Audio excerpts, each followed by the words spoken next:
Ce qui se passe aujourd'hui est vraiment scandaleux. Encore cet après-midi, la Commission européenne a dit qu'elle levait les sanctions contre la France. Donc la France a un déficit de 3,8, mais la Commission européenne dit que c'est pas grave. La Grèce a un excédent de 1% du PIB et on continue à leur demander à se saigner. Donc c'est vraiment scandaleux, ce deux poids deux mesures.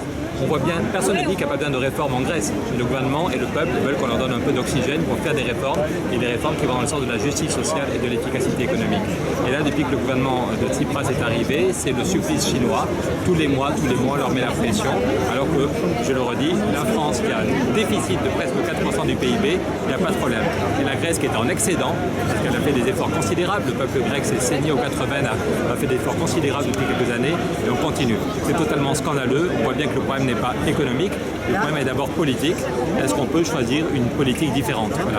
C'est pas pour rien si Rajoy fait tout pour planter Tsipras. Il n'a pas envie que Podemos gagne aux prochaines élections en Espagne. Et on voit bien qu'il n'y a aucun gouvernement en Europe qui a vraiment envie d'aider le peuple grec.